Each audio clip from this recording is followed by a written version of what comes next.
Take a look at this farm.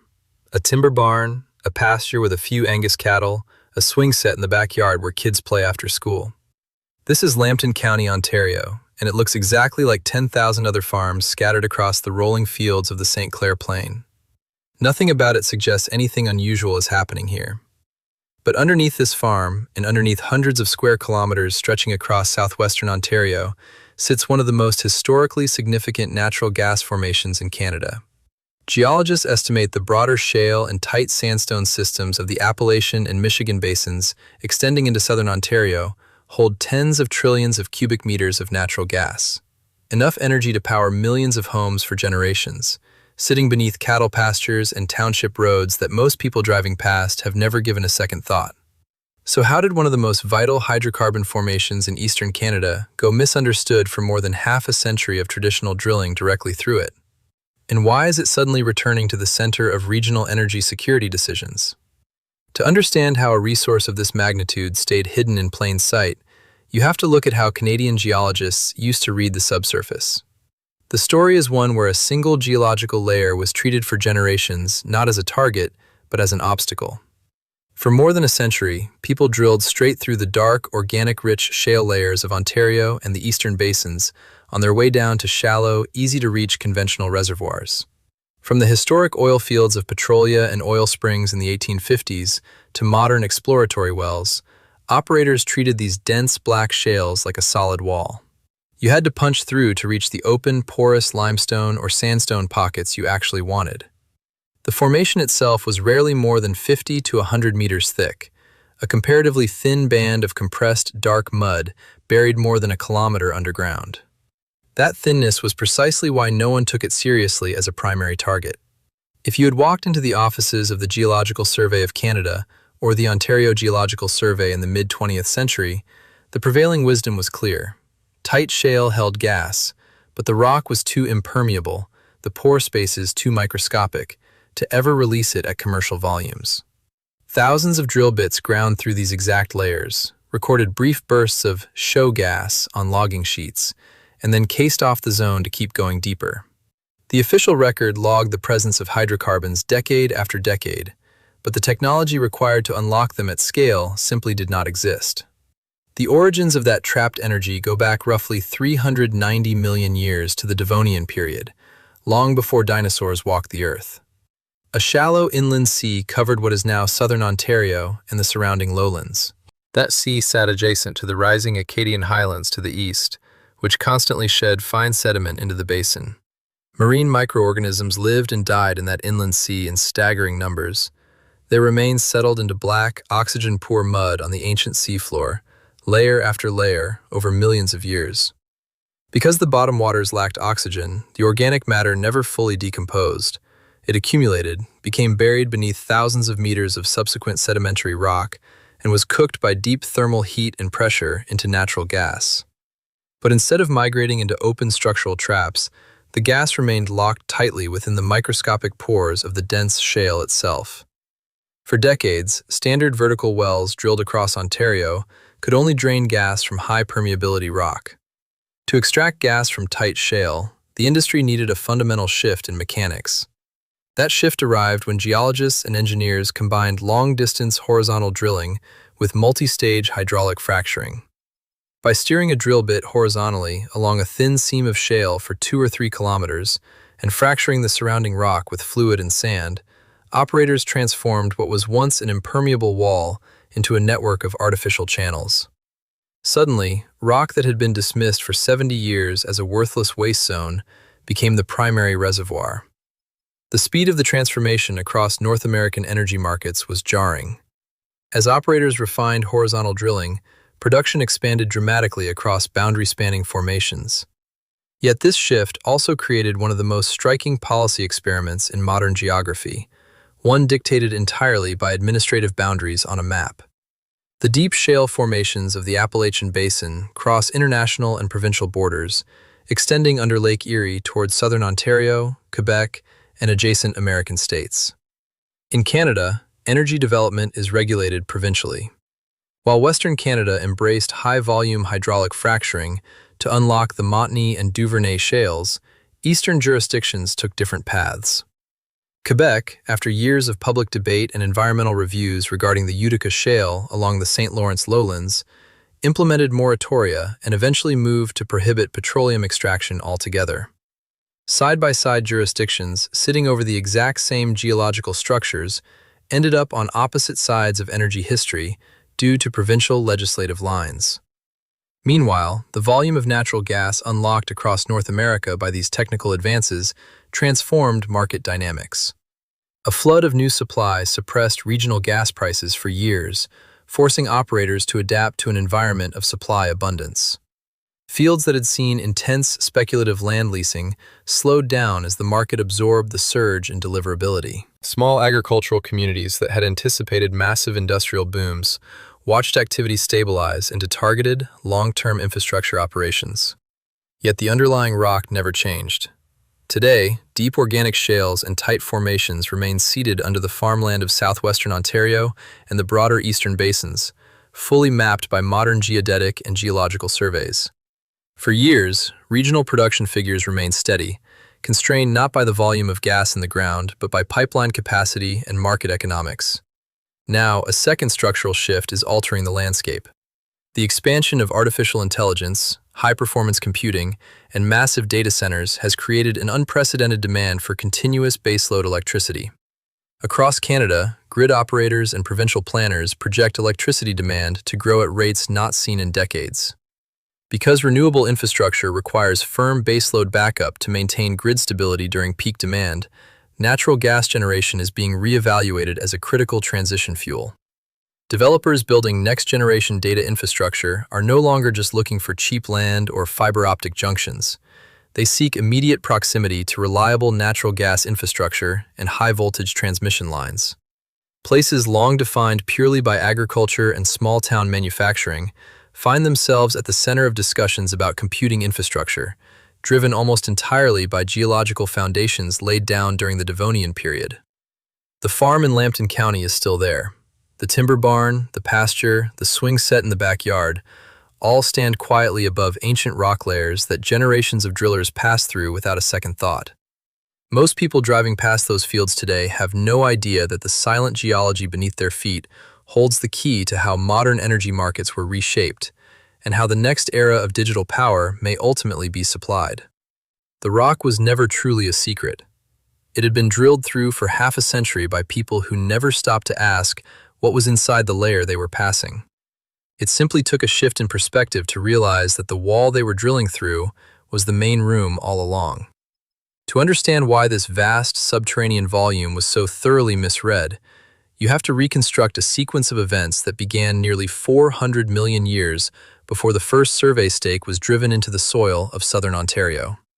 The geological history of the region is not a story of sudden cataclysm, but of slow sedimentation occurring inside a basin that no longer exists on any modern map. During the Middle Devonian epoch, approximately 390 million years ago, the landmass that would form eastern North America lay far south of its current position, in tropical latitudes. What is now the Great Lakes Basin, extending across southern Ontario and down through the Appalachian Trough, was covered by an epicontinental sea, a broad, shallow body of warm salt water bounded to the east by the rising Acadian Mountains. As those ancient peaks eroded under relentless rains, rivers carried immense volumes of fine clay, silt, and mineral debris westward into the quiet basin. At the deepest, most stagnant zones of this sea, restricted circulation created severe bottom water anoxia. Oxygen levels near the seafloor dropped to near zero. Microscopic algae, plankton, and marine organisms flourished in surface waters, died, and sank into the depths. On a normal ocean floor, scavenger organisms and aerobic bacteria quickly decompose organic remains, returning carbon to the atmosphere. Here, in the lifeless anaerobic mud, that decay process was halted. For nearly 15 million years, microscopic organic debris accumulated alongside fine clay particles at just a few millimeters per century. Layer upon layer of organic mud settled onto the basin floor, eventually compacting into dense, dark shale beds tens to hundreds of meters thick. As tectonic forces shifted and continents drifted, Thousands of meters of younger limestone, dolomite, and sandstone were deposited over the shale, sealing it deep within the Earth's crust.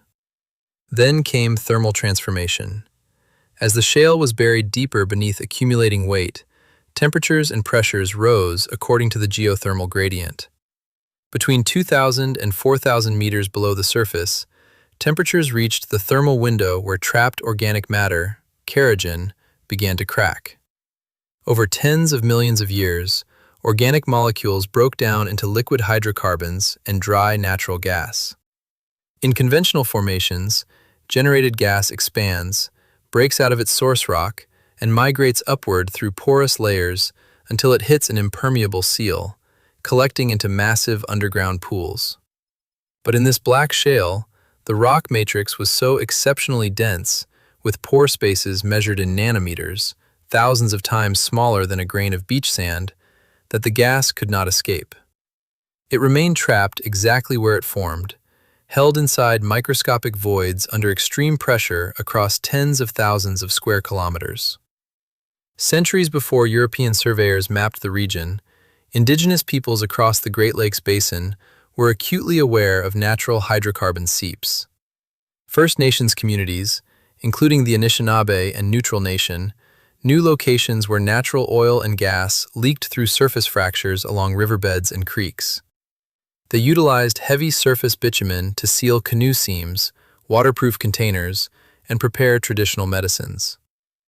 When fur traders and early European explorers arrived in the 17th and 18th centuries, indigenous guides directed them to these natural seeps along the Thames, Grand, and Sydenham River drainages. In 1778, fur trader Peter Pond recorded observing similar natural bitumen and hydrocarbon seeps far to the northwest along the Athabasca River, noting how local Cree and Chippewayan peoples used surfacing petroleum to preserve their vessels. Yet, for more than 2 centuries after these initial contacts, written science treated these seeps as isolated oddities rather than surface signatures of immense subterranean systems. When formal petroleum exploration began in North America, Canada was at the forefront. In 1858, James Miller Williams dug the continent's first commercial oil well at Oil Springs in Lambton County, Ontario, predating the famous Drake Well in Pennsylvania by a full year. Early drillers targeted shallow carbonate reefs and porous sandstones just a few hundred meters down. When the Geological Survey of Canada, founded in 1842 by Sir William Logan, began systematically mapping the province's subsurface, geologists focused attention on these shallow, high-permeability traps.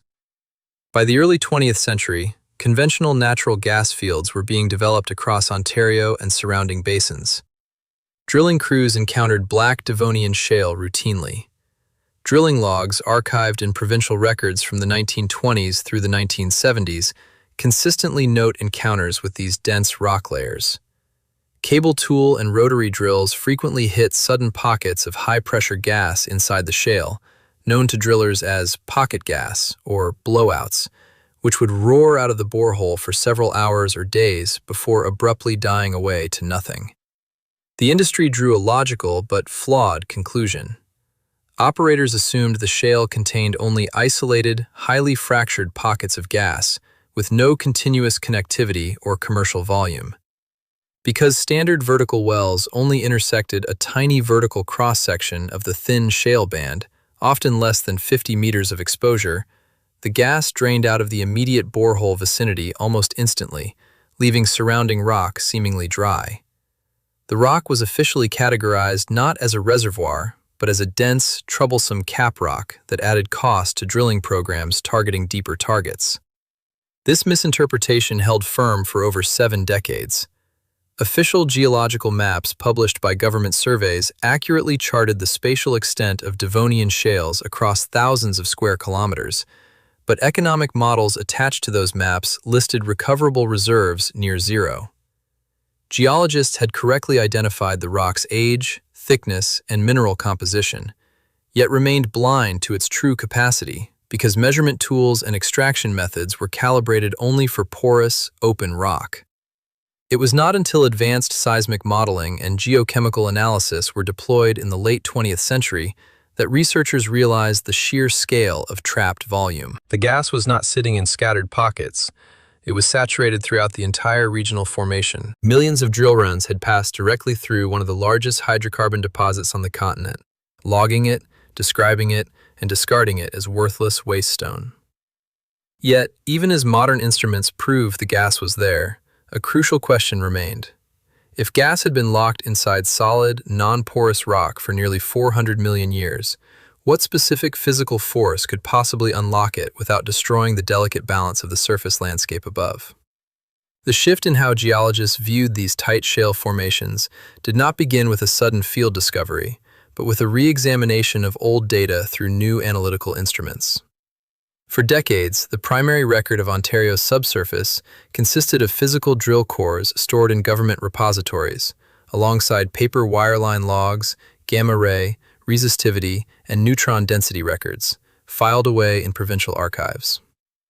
The moment of scientific reevaluation occurred when researchers stopped relying on standard physical flow tests and applied advanced laboratory microimaging and geochemical techniques to old drill core samples. Scanning electron microscopy allowed petrophysicists to examine shale at a magnification of 20,000 times. For the first time, geologists could physically observe the pore network of Devonian black shales. What they saw was not solid, impermeable rock, but a complex, interconnected microporous lattice filled with organic kerogen and free gas locked in nanometer-scale voids. At the same time, researchers from the Geological Survey of Canada and University Earth Science departments conducted isotope analysis on gas samples extracted from historic wells across southwestern Ontario and the broader Appalachian Basin.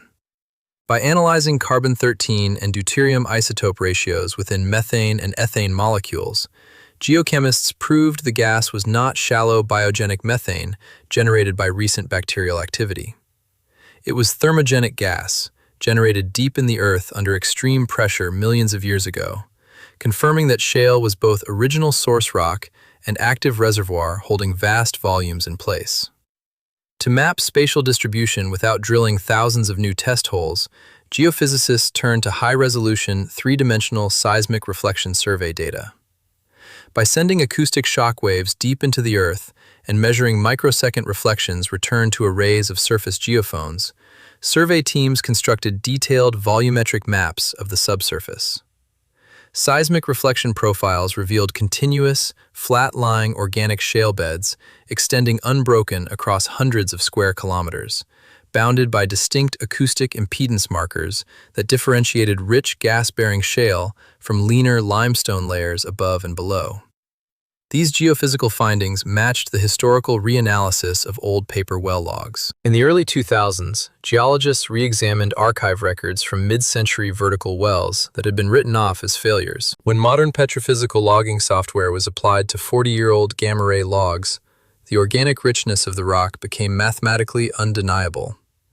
High gamma-ray readings, which previous generations of operators treated as simple background shale noise, were reinterpreted as indicators of elevated uranium concentration associated with dense accumulations of preserved marine organic matter. The old records had contained the proof all along. The analytical model had simply been missing. The critical leap forward came when operators coupled this understanding of rock mechanics with directional drilling guidance systems.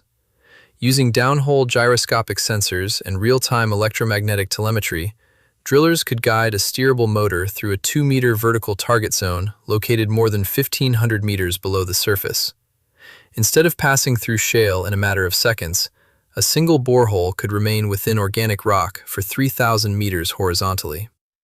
When multi-stage hydraulic fracturing was applied to these long horizontal runs, microseismic monitoring networks placed on the surface and in nearby observation wells captured the physical result. By deploying ultra-sensitive geophones to record thousands of low-magnitude micro-earthquakes occurring deep underground, geophysicists mapped the real-time propagation of microscopic fractures through the shale matrix. Microseismic data confirmed that high-pressure fluid injection created complex fracture networks, releasing trapped gas from nanometer voids and establishing a continuous flow to the surface. The scientific debate over whether tight organic shales could produce commercial volumes was settled. The physical reality of the subsurface had been verified through isotopic fingerprinting, microelectron scanning, three-dimensional seismic reflection, and microseismic fracture tracking. The rock had not changed, nor had its spatial extent. What changed was the precise combination of imaging tools and geomechanical methods used to measure it. Yet, as laboratory proof translated into large-scale commercial extraction across North American energy basins, consequences of unlocking these ancient sedimentary layers quickly extended far beyond geological survey maps and corporate balance sheets. The physical transformation of the subsurface raised new questions about what was occurring above ground along human and administrative borders dividing the land. The reinterpretation of tight shale and regional energy reservoirs created a complex web of present-day consequences across the Canadian landscape. What was once an abstract geological debate now dictates regional infrastructure spending, environmental monitoring protocols, municipal planning, and industrial policy across multiple provinces. The most visible manifestation of this shift is not found in open pits or towering industrial complexes, but in quiet, highly technical surface infrastructure. Across regions adjacent to major energy corridors, such as southwestern Ontario, the St. Lawrence lowlands, and energy transportation hubs near the Great Lakes, thousands of kilometers of high-pressure transmission pipelines cut beneath agricultural fields and forest tracts. The physical footprint above ground remains remarkably minimal. Small valve stations, fenced metering pads, and yellow marker posts dotting rural concession roads. Yet beneath those markers, gas volumes measured in millions of cubic meters per day move under pressures exceeding 7,000 kilopascals, connecting distant production basins to regional utility networks. The economics of deep shale systems are defined by numbers that require careful breakdown. When industry analysts cite multi-trillion cubic meter resource figures for North America's organic shales, those totals reflect what geologists call gas in place, the absolute volume locked inside the rock. Confirmed, technically recoverable reserves are a fraction of that total, often 30 to 50% lower depending on local permeability, thermal maturity, and fracture geometry. What is economically recoverable shifts constantly with market prices, pipeline tolls, and regulatory compliance costs. A multi-billion-dollar infrastructure project relies not on total gas trapped in rock, but on the precise fraction that can be brought to surface over a 20-year production curve. Environmental and hydrological monitoring has become one of the largest ongoing operations associated with subsurface gas developments. In jurisdictions across Canada, provincial regulatory bodies require rigorous baseline testing of groundwater systems. Because deep shale target zones lie 1,500 to 2,000 meters beneath the surface, while freshwater aquifers sit within the upper 100 meters, the primary risk of methane migration stems not from deep hydraulic fractures reaching the surface, but from potential integrity failures in well casing and cement sheath seals near the surface. To monitor this, hydrogeologists use geochemical tracer testing and continuous pressure monitoring in deep observation wells. In rural communities where domestic water relies entirely on private water wells drilled into shallow limestone or glacial till, local concerns over water quality remain central to public discussions. Regulatory agencies enforce strict isolation standards, requiring multiple layers of steel casing and specialized cement blends to ensure deep formation fluids and high-pressure gases remain completely separated from shallow freshwater zones. Consequences extend directly into municipal planning and heavy industry.